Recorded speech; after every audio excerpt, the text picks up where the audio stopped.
নমস্কার বন্ধুরা, সুপারনাস কিচেনের আরেকটি নতুন ভিডিওতে আপনাদের অনেক অনেক স্বাগত। আশা করি সকলে খুব ভালো আছেন। আজকে চলে এসেছি একটা বিরিয়ানির রেসিপি নিয়ে। চলুন তাহলে দেরি না করে দেখে নেওয়া যাক আজকের রেসিপি। ভিডিওটি খুবই ছোট্ট, তাই স্কিপ না করে সম্পূর্ণ ভিডিও দেখার অনুরোধ রইল। আমার চ্যানেলে যদি নতুন বন্ধু হয়ে থাকেন, চ্যানেলটি সাবস্ক্রাইব করে পাশে থাকার অনুরোধ রইল। বিরিয়ানি বানানোর জন্য আমার এখানে লাগছে বাসমতি চাল। আমি এখানে 500 গ্রাম বাসমতি চাল আধ ঘন্টা আগে ভিজিয়ে রেখেছিলাম। এখানে আমি 500 গ্রাম চিকেন নিয়েছি। চিকেনটা একটু বড় বড় পিস করে নিতে হবে। দিয়ে দিচ্ছি 1 চামচ নুন, 1 চামচ হলুদ গুঁড়ো, 1 চামচ লঙ্কার গুঁড়ো, 1 চামচ গরম মশলা গুঁড়ো, 2 চামচ বিরিয়ানি মশলা। দিয়ে দিচ্ছি হাফ চামচ গোলমরিচের গুঁড়ো আর দিচ্ছি 100 গ্রাম ফেটানো টক দই। এবার সবকটা উপকরণকে খুব ভালোভাবে ম্যারিনেট করে নিতে হবে। মশলাটা খুব ভালোভাবে মাখানো হয়ে গেলে ওপর থেকে কিছুটা তেল দিয়ে আবারও ভালোভাবে মাখিয়ে ঢেকে রেখে দিতে হবে আধ ঘন্টার জন্য। চলুন এবারে রাইসটা বানিয়ে নেওয়া যাক। এখানে একটা হাঁড়ির মধ্যে হাফ হাঁড়ি জল নিয়ে নিয়েছি। দিয়ে দিচ্ছি 2 চামচ নুন, 2টো তেজপাতা, সামান্য গরম মশলা,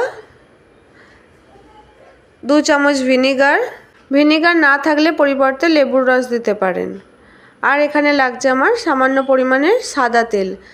সাদা তেল আর ভিনিগার দেওয়ার ফলে রাইসটা খুব ঝরঝরে আর সাদা হবে। চলুন তাহলে একটা ঢাকনা দিয়ে জলটা ফুটতে দিই কিছুক্ষণের জন্য। দেখুন জলটা আমার এখানে ফুটে গেছে। এবার ধুয়ে রাখা চালটা আমি এর মধ্যে দিয়ে দিচ্ছি।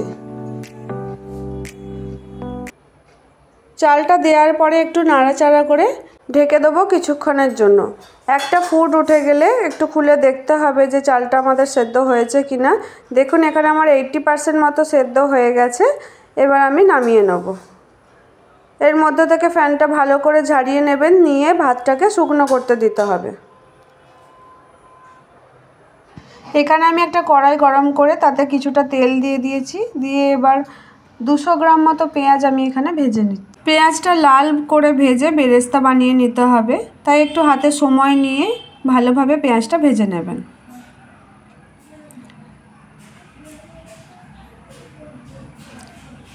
দেখুন লাল লাল কালার হয়ে এসেছে।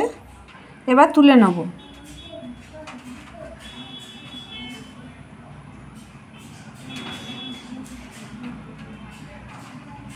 এবার ওই কড়াইয়ের মধ্যে আমি কেটে রাখা আলুগুলো দিয়ে খুব ভালোভাবে ভেজে নেব।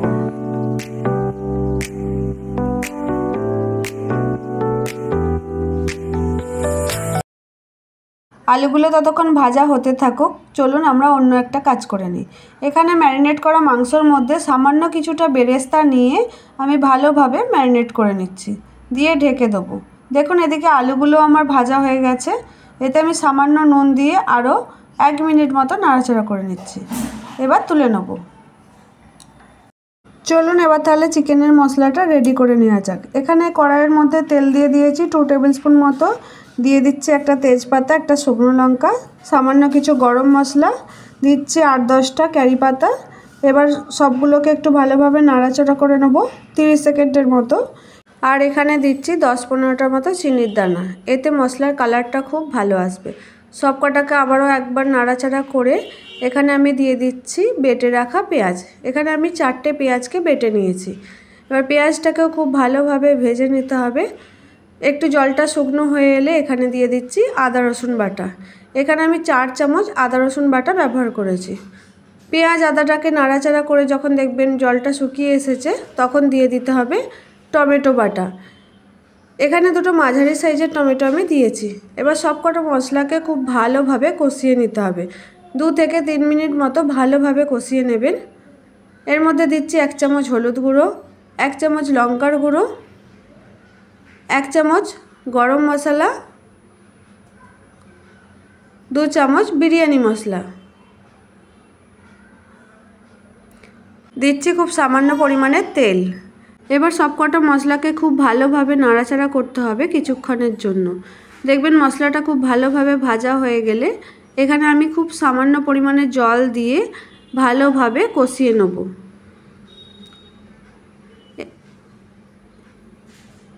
এখানে দিচ্ছি খুব সামান্য পরিমাণে নুন।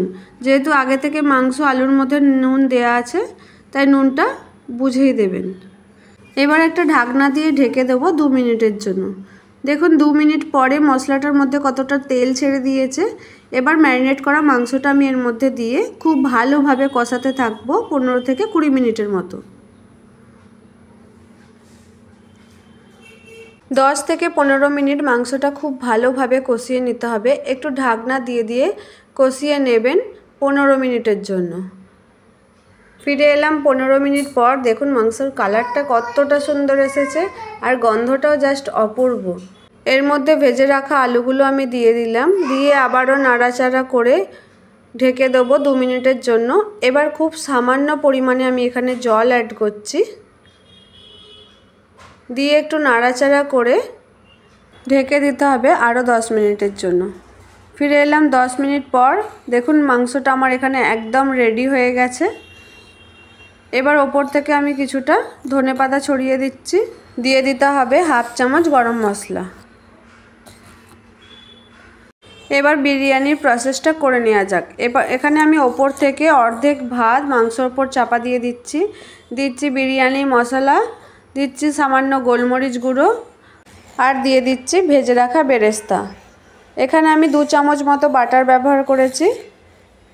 আর সবার শেষে দিচ্ছি 2টো ডিম সেদ্ধ। ডিমটা অপশনাল, আপনারা চাইলে দিতেও পারেন আবার নাও পারেন। এবার ওপর থেকে আবারও ভাত দিয়ে ঢেকে দিতে হবে। আর একটা লেয়ার আমাদের এইভাবেই করে নিতে হবে। সেম প্রসেসে ভাতগুলো দিয়ে ঢেকে দেওয়ার পর ওপর থেকে দিয়ে দিতে হবে বিরিয়ানি মশলা। 2 চামচ বিরিয়ানি মশলা আমি এখানে দিচ্ছি, দিয়ে দিচ্ছি 1/2 চামচ গোলমরিচ গুঁড়ো। গোলমরিচটা অনেকটা ঝাল, তাই বুঝে দেবেন। এবার দিচ্ছি গরম মশলা আর ওপর থেকে ছড়িয়ে দিচ্ছি বেরেস্তা।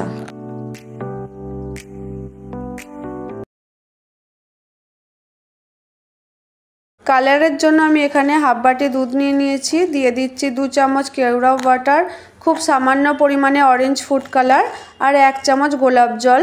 খুব ভালো করে গুলে নিয়ে বিরিয়ানির ওপরে অল্প অল্প করে ঢেলে দিতে হবে।